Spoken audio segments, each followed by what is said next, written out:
Hey everyone, welcome back to the Sensitivity Doctor. Today I'm so excited to have you sit down with me and Dr. Rebecca N. Thompson. She is just so lovely and so encouraging to women and others to be held together. And that is exactly what she wrote about in her book, Held Together. It is a shared memoir of motherhood, love, medicine, and what happens when imperfection is part of all of this.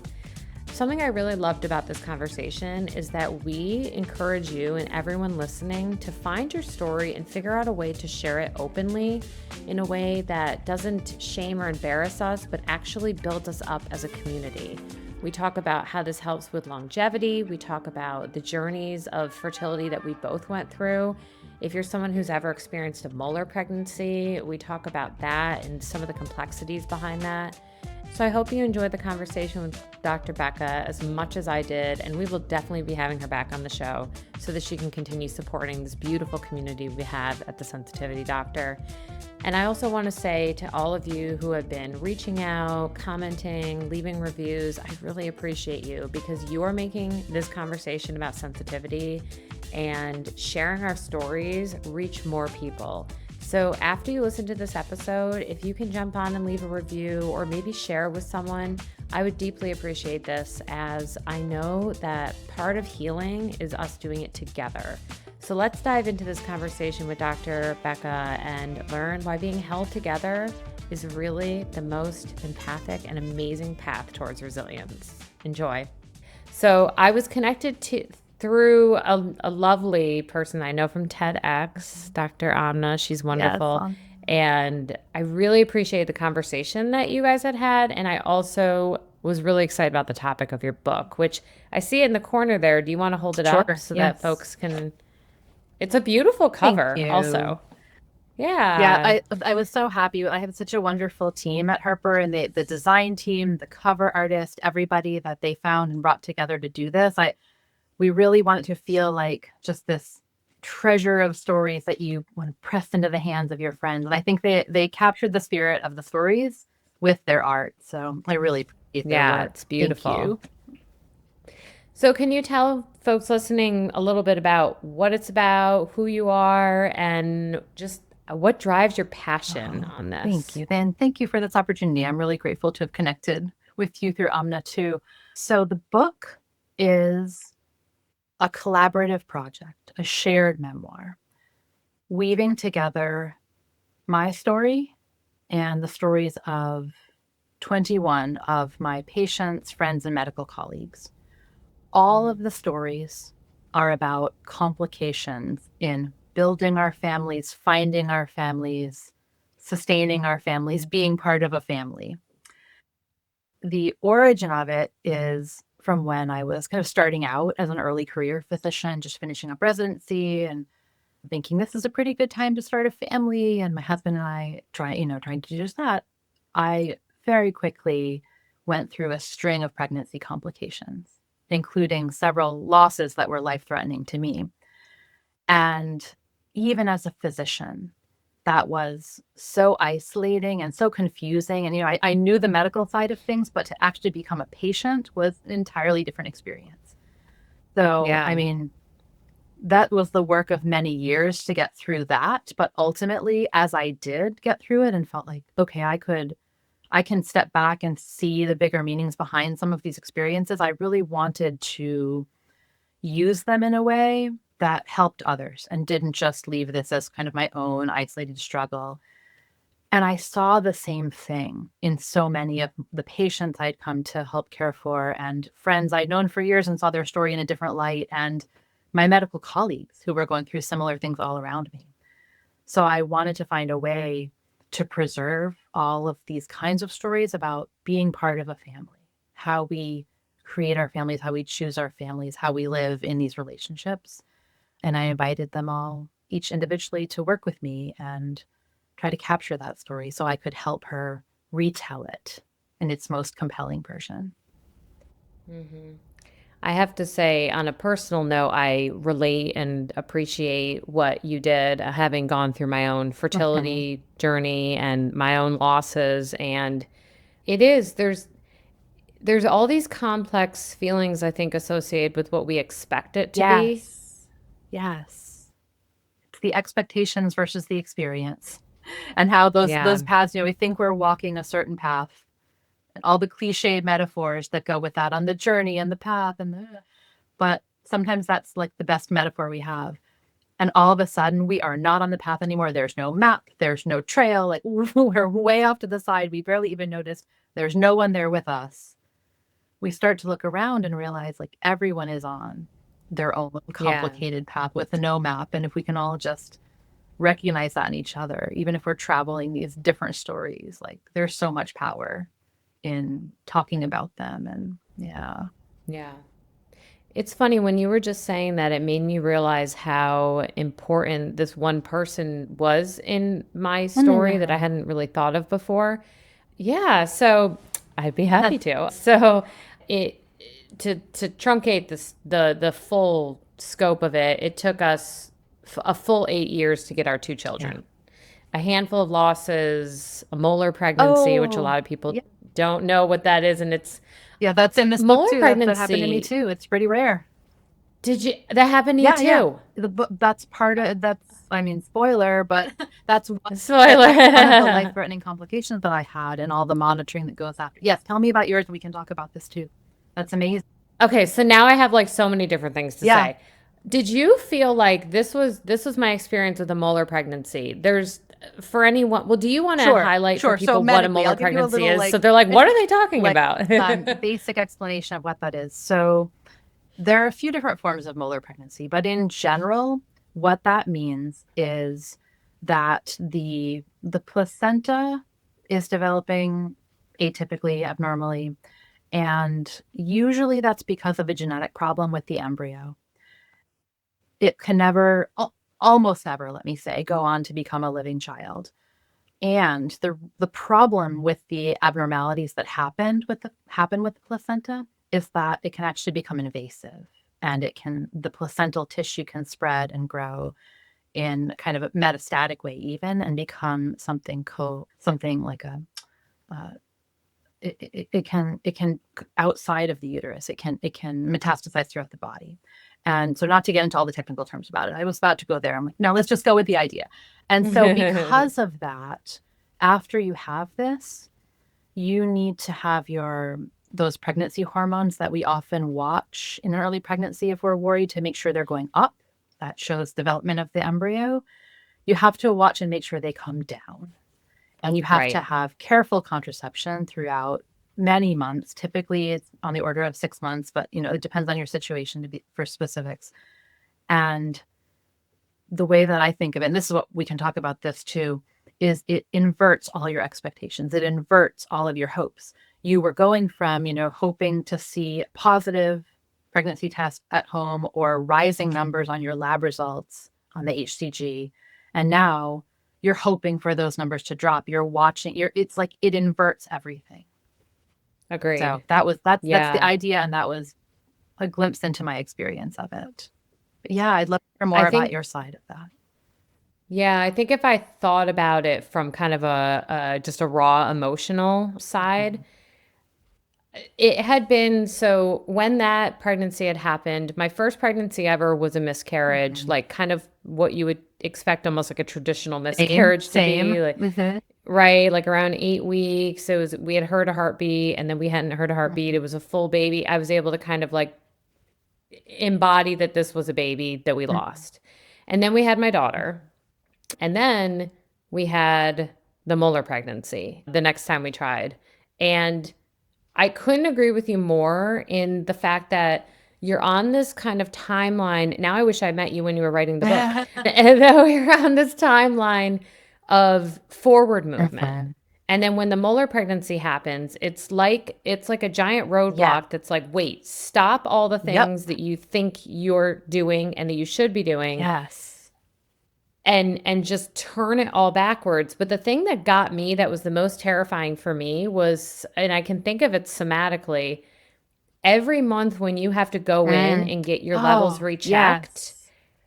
I would feel nauseated going into the office. Thankfully, the office I go to is so good about having kind of split Mhm. wings where one wing was for those who were Yeah, actively that's pregnant, one very wing is for helpful. those. Mhm. Yeah, and I really appreciated that. But it was like I felt like I was terrified of having, because I heard Mhm. that if it starts to metastasize and grow, you basically have to receive like cancer Yeah, treatment, chemotherapy is the treatment. chemotherapy. Yes. So every month I was afraid that I had cancer, Yep. which I know that's kind of like this explosive vision of what was going on. Hmm. But I remember the Hmm. second month they had done, done my blood draw, Hmm.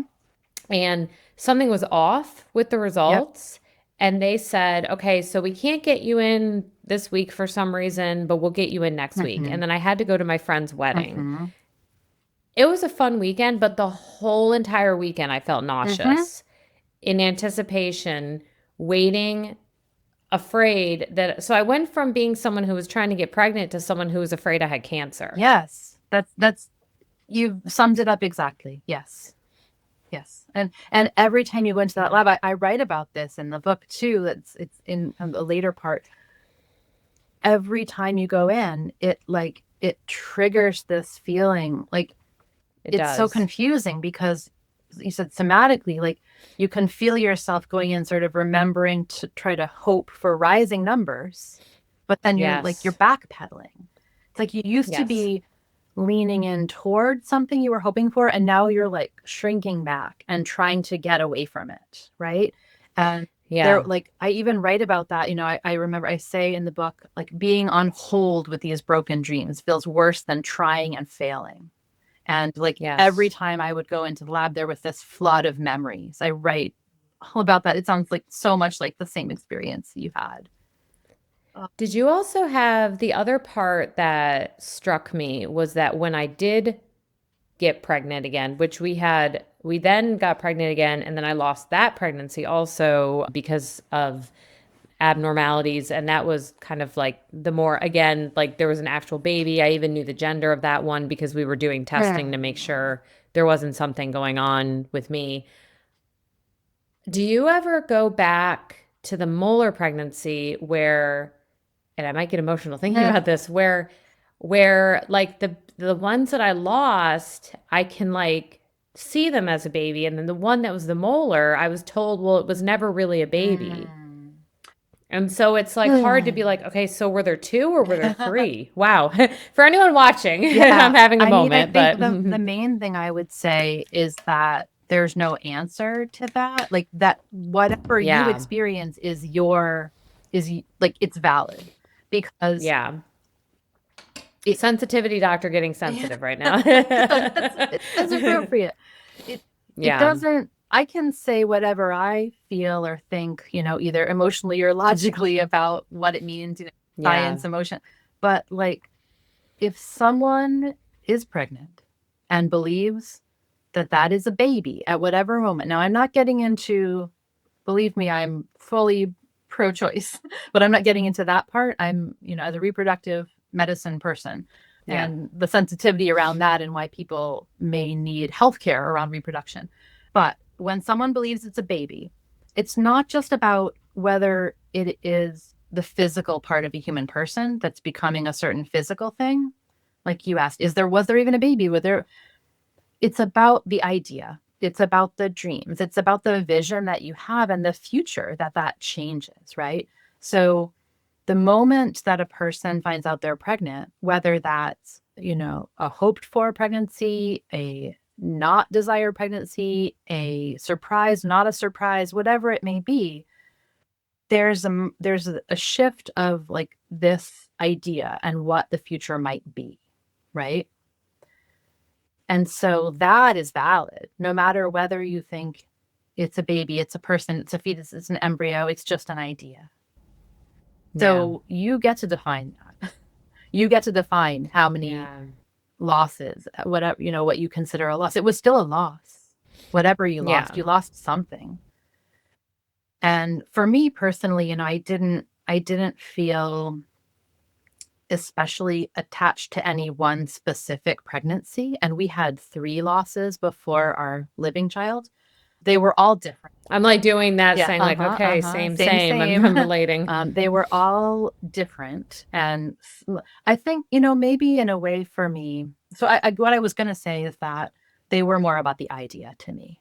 I hadn't really connected with like this is a child until, especially because the first one, like yours, was an early, I hadn't seen anything on ultrasound. It was just an early kind of, oh, whoops, that happens all the time. Like it was still really traumatic in the moment, but scientifically I knew it was common. And so then I was a little more guarded. So like as the next ones came along, I'm sure that influenced my feeling of like, well, wait and see. But the idea was really the loss to me, like the vision that you have for what this might mean and what this might be and how your life is about to change. And then it changes in a very different way. I think what you just said about like, and it's different for everyone, but having some of the Yeah. knowledge was comforting. Yeah. I think that's one of the reasons these conversations are so crucial because when I had that first loss, Mhm. I hadn't expected it. I didn't think it was as common. I Mhm. mean, this was my daughter's 10 now, but it took us 3 years. Like it Right. took a while. So it was, it was like, I don't know, 11, Yeah. 12 years ago when we weren't talking about it as Yeah. much. And it was just so shocking. Mhm. The shock value of the first one was, I can still like feel how shocking that felt. Yeah. Whereas the other losses were terrible, but I didn't have the shock value Yeah. part. And That's there a good is point. something to be said Mhm. for not having both the grief and the shock at the same time. Yeah. Yeah. Well put. Well put. Yeah. So for anyone who's gone through this, or maybe not even something as specific as our shared Yeah. experience of like a molar pregnancy, I also think of those who try and try and try and can't get pregnant. And this idea of us just saying, okay, well, you're a mother or you're a parent because you've gotten pregnant. What about those who continue with an empty womb? Yeah. Well, that was something that was really important to me to address with this book because I really believe that families can be in so many forms. I mean, every family is its own definition of family, right? Biology does not define family. Biology is one aspect of family, one way we might get to family. Pregnancy is one way we might get to family. Two people is a family. One person is part of a family. Like family has infinite permutations, and within held together, many of the women are not biological mothers. So there are stories of adoption, surrogacy, fostering, and adoption, I will say both successful and failed. Not every story, like the stories are difficult. They're all ultimately Yeah. hopeful and optimistic in a way, Mm-hmm. but they're not naive. But they're also not just super, super sad all the way through. They're really about kind of empowerment. Yeah. But what they all capture is that family is what we choose, whether we, and if we have the good fortune to be able to choose to afford adoption, to pursue biological parenthood and pregnancy, everyone has a different set of choices, but ultimately we still have choices. Yeah. And Right. so many, and even I think about one of the stories, a story which is way near the end, that really explores the meanings of not just motherhood, but womanhood. And if you have a pregnancy but no child, if you want a child but never have one, if you are a step parent, if you are a teacher, for her, all of these ideas, how does this define how you can mother the people around you and yourself and your community? And so, step parenthood is another blended family, another way that we see family coming together in these kinds of stories too. I love that you even included teachers in that Okay. because they are Yeah. such parental roles in a Absolutely. Her way. story is so beautiful about that. She's a preschool teacher. She was our children. I have two teenagers now, and she was their preschool teacher. And Yeah. so I will say her story also highlights the fact that she was their preschool teacher. She was also the preschool teacher of several other of the children that you meet in this book, but you meet those children maybe as an embryo or as a newborn. And so all that to say that the way that this book came together is the 21 other women in it, they're all just people that I know. in my community. My kids' preschool teacher, my own obstetrician, friends that I trained with, friends that I've, medical colleagues that have become friends, a friend from college I've known for more than 3 decades. These are all just people that I know, and many of them know each other. And so there's this interwoven aspect, and that's how it can all speak to just like, what is it to be sort of an ordinary woman and an ordinary family facing these extraordinary, impossible choices sometimes. And it's all about definitions of family beyond that typical expected path. It's about the experience, the Right. unexpected, the veering off Right. the path. Yeah. It's interesting because I don't think this is the only reason that women seek relationships, but it just has me thinking as I'm listening to and Mhm. thinking about what the book Mhm. does. It's almost like if we are gifted with this amazing opportunity to birth Mhm. and to have babies and to go through this experience if you so choose, and for those who don't choose, who just be able to have that caring mothering experience in general, because we know so many women are choosing not to have children now as well for a variety of reasons. It almost feels like in order for us to actually be able to go through this, we would have to be together. Mhm. I love that. And it makes me think about, I think it was your interview with Alessandra Torresani talking about parenting without losing yourself. And you both were focusing so much in that conversation about finding your people through community and shared activity, and how just, finding one person. And I'll say she, but they, it can be anybody, right? Yeah. She Hmm. doesn't have to be someone who's had the exact same experience as yourself. So when you were kind of segueing earlier and saying, oh, well, a lot of people implying people won't have had the experience of a molar pregnancy. Sure. I mean, that's fairly rare. But I mean, if you look at everybody it's happening to, it's still a lot of people. A rare event in the Right. population is still pretty common.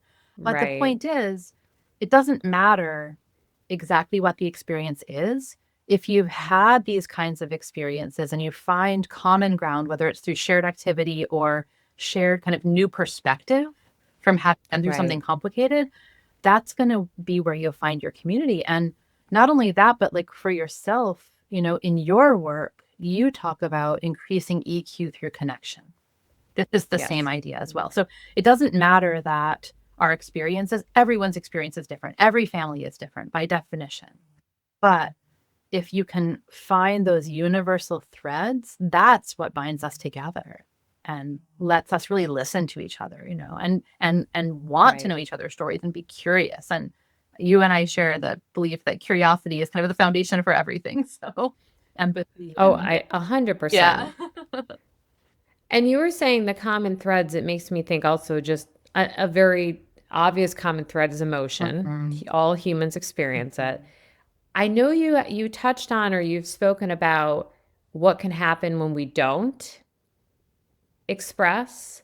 And I wonder maybe energetically or from your experience or even just as a physician, what do you see or what do you feel is the byproduct of that? And I asked this with this kind of like semicolon. I see this in my Yeah. practice where those who are more bound emotionally tend to be the ones who either get sick, remain sick, or feel sicker in general. So I'm curious your thoughts on that. Yeah. I mean, I think that the more that we hold our stories within, right? That we hold them. I talk about this in the introduction a little bit to the book, like the stories that we hold too tightly, fearing that Yeah, power that they have in the waiting to be told. I think when we hold things too tightly, that's the isolation, right? That's where we feel like we don't see any of the threads, we don't see the commonality, we just falsely believe nothing like this has ever happened to anyone else. I mean, that's true in a literal sense because we're the only person that we are and it's the only time this has ever happened, sure. But yeah, it's so limiting to feel that way. I think that, you know, giving people spaces to talk about these things, whether that's just by being a friend to one person and listen to her, or knowing that books like Held Together, and it's not the only one, but like books about these kinds of stories are out there.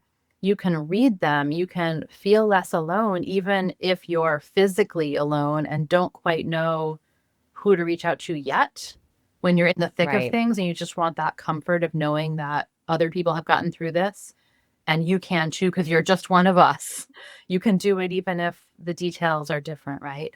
And I think that giving people the tools like storytelling and listening to shared stories, that is part of your philosophy about empowering families before these patterns become emergencies, right?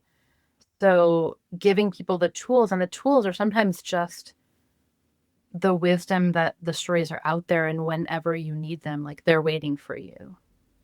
Mm-hmm. And I love that in a way we're talking about the power in expression. Yeah. It's not just, and I think this is hopefully something that's changing in our society where we're understanding that expression and vulnerability is, you know, a time that we're more open and we are, Mhm. if we put ourselves out there, we are more susceptible to things happening or to Yeah. being, you know, disappointed or not Sure. supported. But we need it. I mean, we need, I think even, you know, even on a scientific level, you've probably heard the studies on telomeres and blue Yeah. zones, Yeah. right? And how if they're finding that one of the biggest factors in longevity is Yeah. community.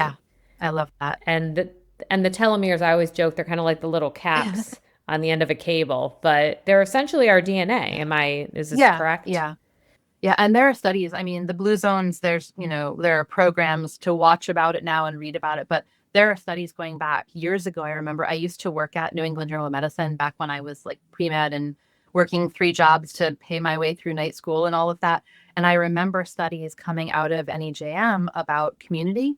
And I believe this is a long time ago now, but I believe they were specifically about elderly people.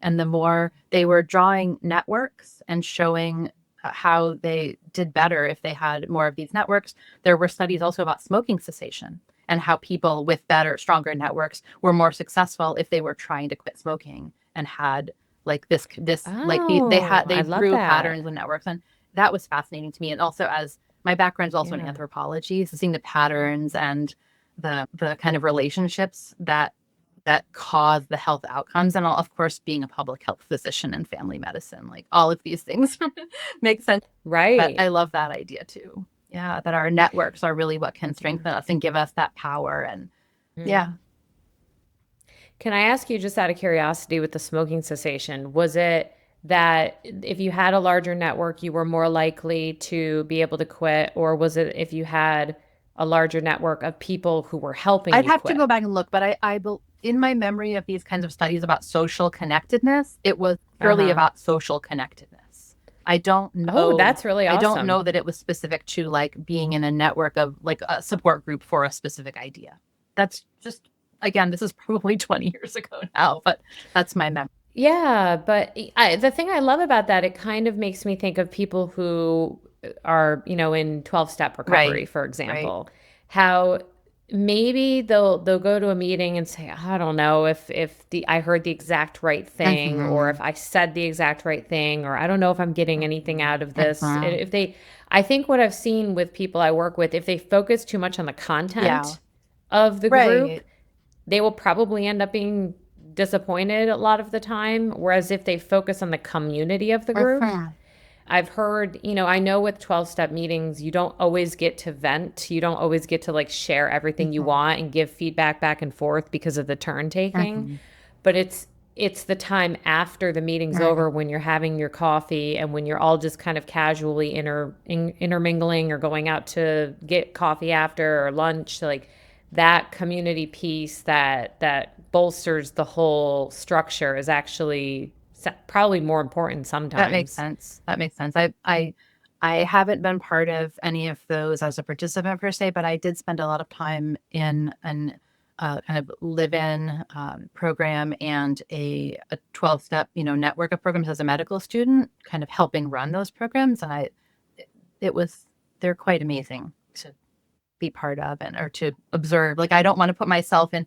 I don't want to claim the experience as my own. So I'm being a little tentative here because being Yeah. able to be there and help run some of those groups and organize, I saw that too. The organic connections afterward, the genuine community rather than kind of anything structured, it's just as important. The parts that are, and Right. I think this comes also back to the idea of imperfection, right? Imperfect. So the subtitle of the book, including imperfect love, and that's one of the things that you and I connected on and about on this presentation. I think perfection is so performative. So when we're able to, find spaces, and in this case, we're talking about, the after discussions after the program, find those spaces where we can give each other permission to just be and not feel like it's any kind of performance, or back to the expectation versus what really happens versus the experience. Right. Yeah.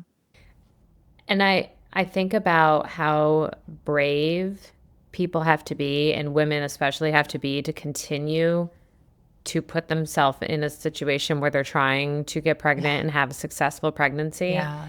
because it's almost the opposite of perfectionism in a way, because perfectionism, I find, Mm. and many times stops people from trying the thing, Right. because if I can't succeed at the thing, I'm either scared to try the thing, I don't want to feel Yeah. the shame of not succeeding. And if you are determined enough and you want that enough, you almost have to push past Oh, I perfectionism. love that. I was thinking about this in relation to, you had a conversation with Marlene Durasso about resilience and burnout, and it got me thinking, because I've talked quite a bit in other conversations, other podcasts too, about resilience versus persistence. And I think, and so I was listening with great interest to that part of your conversation. I think resilience puts so much responsibility on individual perfection. Resilience, it's like that's kind of part of that same Yeah. cloth, right? And I feel like, to me it's much more useful, if you will, to think about persistence, because to me persistence doesn't really require any specific thing of us. You Resilience are is so like a right. script, right? It's the Right. perfectionism.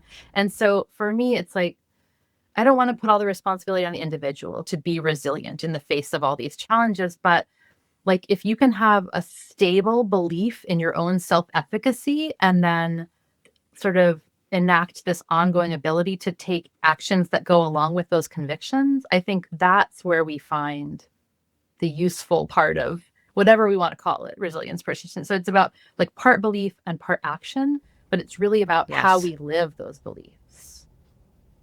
I am obsessed with what you just said because I'm really relating to it. But when I think about the energy I had to have during those eight Yeah. years, and not just that, there's different things in my life that have come up that it took, 10, 20 swings at the bat to get it to happen. And usually they end up being the things that I want the Yeah. Well, most that's because you're that willing to keep take. trying. I mean, you wouldn't have made 10 or 20 swings if you didn't care. Right. It's the persistence Yeah. piece. I love that so much, because I think you're so right that when we think of resilience, we almost feel like, at least when I think of it, I almost feel like I'm supposed to be handling it. Mhm. Like there's supposed to be this ability, this Innate, ableism like an around innate resilience. ability. Yeah. An innate ability, Mhm. yes. Whereas with persistence, you can persist and be falling apart. Oh, this is great, because you know what this makes me realize is, well, off the top of my head, resilience feels passive in the way we're talking about. Mm, Persistence feels hmm active. I could see that. To think if that's true, but like that's what popped into my head as you were talking. Right. Well, and I think if you bring up the conversation with Dr. Marlene, I Mhm. found was interesting that she had kind of different ideas Yeah. around what the different resilience, I think she called them resilience Yes. masks. Yes. But the thing that I think all the way back to, I had an amazing conversation with a play therapist who focuses on highly sensitive children Mm. a while I'll have back. to look that one And up. so I had Amanda Robinson on, who Okay. is a wonderful play therapist who wrote a book for highly sensitive children. It's beautiful. And I was asking her about her idea of resilience with kids. Mhm. And she said something that I think aligns so perfectly with what you're saying today. Because I brought up the example of helping my daughter. I think I might have been talking about either homework or violin. Okay. One of the things that I was thinking, okay, with resilience, is this I just help her deal with doing something that's hard and difficult. Like if you get better at doing the difficult Mm-hmm. thing, you'll get better at doing it. That will increase your resilience. You Mm. know, this Like idea a of loop. us, and I Yeah. was Yeah. right, and I was kind of wrong. So follow the Hmm. train here. So, is this what we're supposed to be doing? Hmm. Like, we don't want to save them. We don't want to bulldoze parent. We don't want to make everything too easy. We want to help them deal with difficult things. And she said, kind of. Hmm. That's part of it. The other part of it, though, is that the actual piece and the actual role you play is not helping them do the difficult thing. They will do it eventually. It's that you are there, fully present, Hmm. available, and supportive despite what they're trying to do Hmm. and in conjunction with what they're trying to do. So your role in them doing the thing is very unimportant. It's Yeah. actually your role in consistent support. Hmm. And I thought that was so interesting because it kind of made me see resilience differently, that it's not necessarily whether or not we're good at doing the thing without falling apart, Mhm. even though that's what literature calls it sometimes. It's do we have the ability to seek out the supports we need in light of the difficulty we're having Right. with whatever we're going Right. Because through. difficulty is a given. We're not going to ever get rid of that. So we Right. just need the skills, the tools, the people around us that will help us get through. Right. Yeah. So that makes me think Mm. full circle of the book you wrote, honestly, because Hey. I feel like what you offered to the 21, were they all Yeah. women? They Yeah, the all they 21 all identify women. as women and they all identify as mothers. Again, though those terms, people get to choose what Right. those mean to themselves. Yeah. Right. I mean, you created this space where everyone is able to fall apart and share and struggle and persist, Mhm. but in witness of each other. Yeah. Oh, and witness. I do love that idea of bearing witness. That's a really big important part of the book too. And and another factor about seeing the specifics of of what happened, but also what things mean to them. It's this idea that you and I both talk about and blending science with heart or science with art, depending on how you want to look at it. It's seeing all those things, letting people define what these things mean to them, and just witnessing. Yeah, Mhm. Mhm. yeah. So something that I think would be lovely if you could kind of impart this on anyone listening today, Mm. how could they take what you were able to do with your book and what we're talking about today and bring it into their community, into their circle, or maybe even creating a community or Yeah. circle? Because I know the idea of forming book clubs Hmm. and gatherings and collectives was really a big heart moment for you with this book. Absolutely. Yeah. So that's my biggest hope. Like I said at the very beginning, I hope people will just take this book and press it into the hands of their friends and say, you have to read this, whether it's this passage, this chapter, this woman's story, or just the whole thing. But I want this book to remind everybody that we're all part of different communities. We have communities around us. We sometimes have to go seek them, and we sometimes have to make them for ourselves and create them, or just reach out to one person and, find those connections.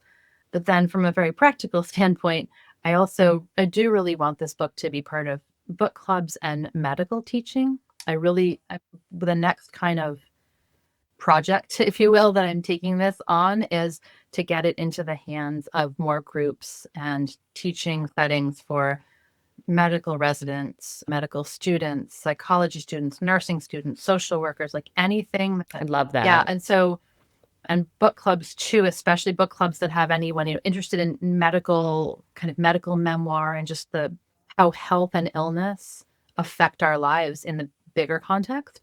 So I developed a whole series of resources. They're on my website. They're available and free to download just under a resources tab on kind of once you enter the page of like a front page, order and learn more. Once you go in and learn more, it's like right there, resources, a couple dozen kind of themes you can choose from. Everything from, genetic testing and assisted reproductive technology and pregnancy loss and termination and adoption and surrogacy and all the different, themes about family building, all the way to things like once you're in a family and going for all those relationships and the complexity, how religious influences might influence how you experience family, historical events happen, and we're part, how our families change. Well, we are in it. In the book was already published last year, so I won't include this part, but I include a number of kind of historical events and try to look at those from the lens of different people who were, in the midst of something relevant to that when that was happening. So changes in adoption law, for example, and how that affected both birth parents and adoptees, 9/11, and how that affected a Muslim woman going through that, American woman of Muslim descent to practicing Muslim, and how her perspective was during that, the start of the COVID pandemic and how it felt to be a healthcare professional. One of the collaborators talks about being an EMT and kind of working in the hospital during that, how it affected Wow. her family and her young children, their Yeah. choices and where they even lived and how they lived with the land. And so trying to put a historic lens on things. I'm getting off track here, but I love these ideas. I love thinking about how people's lives are affected by the global experiences. And so I made it really intentional not to have anything in the book that would make it dated. Like there's no pop culture, there are no references to kind of brands or famous names in the news or kind of momentary things. But Right. I wanted it to I can see feel why. evergreen. And so there are historical context, but nothing like in the moment. So all that to say, bringing it back, I really hope that people will look through these resources or even, form a book group. If you have a book group, great. I would be happy to zoom into some things. So like I've done a bunch of them. If we can find a scheduling time, like I'd love to come and, chat for a little bit at the end of your book club or whatever works, or do virtual presentations for medical groups. I can also bring a collaborator. So we've had a number of these with one or more of the collaborators from the book talking about her story too. And we can read Oh, passages. that's It's neat. been really fun. So we have events for different libraries. We have some that are virtual and some that are in person and all over the country, really. And it's going strong, not planning to stop anytime soon. I feel like that's why I wrote the book, to be evergreen. And Right. I plan to do this as long as people want to talk about it. And ultimately, it's not about talking about just these stories. This is just the foundation, right? I want this to inspire everyone else to want to feel comfortable, to feel like there's power in sharing something about their own stories with others and with their communities too. I love that. And I am happy to support you in Thanks. any way that I can. So you just let Oh, me know. spread the And word, spread the word. yes, for Put up sure. reviews, like anything that helps the algorithms tell people more about it. But I Yeah. believe that friend to friend is the most important thing, the word of mouth. Like Yeah. if we get it to one person that it really speaks to, and that Yeah. those ripple effects. I want to reach the people who it really, really speaks to. Great. So Well, Becca, Dr. Thompson, I'm so happy that you were here. thank And you. for anyone who wonders if she practices what she preaches with perfectionism, if you could see my startup today for our episode, technically, and her grace that she offered me, you would know that she is living what she is writing. You and So, the same to you. Absolutely. Thank you. so for anyone who heard a little bit of themselves in these stories today, or maybe even just wants their story heard, reach out, Mhm. connect. And you had mentioned they could find you on your Mhm. website. Yep. So what is your website and best way to reach out to you? It's just my name without the MD, but with the middle initial. So RebeccaNThompson.com. And literally the connect tab is how you can reach me. There's again within the main site, there's the connect Perfect. section. It's just a form, but it emails me directly. It's not spammy or anything. So you can email me I love there. that. Yeah. Everything's on the website. Wonderful. And if you are able to buy a copy of the book, of course we all appreciate that because that like again drives the algorithms.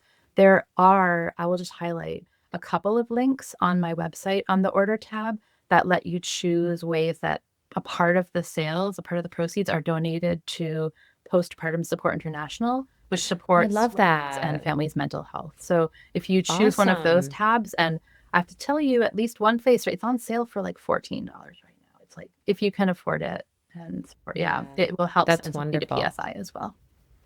And really, it just keeps rippling that community piece. So Yeah. thank you for doing Yeah, that. trusted And, friend is the best recommendation. So just please spread the awesome. word. Well, Becca, you are welcome back anytime. Oh, thank you. So I hope to speak with you again. Thank you. And I hope everyone was able to, find a moment or maybe an inspiration to go out and share your own story. Yeah. Or if with you're not someone ready today. for that, maybe take a little handheld recorder or your phone and tell yourself your story. Start thinking about Oh, I love that. It's okay if you don't want an audience quite yet, but start thinking about what you can take from your own story too. Right. I love that. Thank you. Well, thank you so much. And I hope everyone has a great rest of your day. Be well, everyone.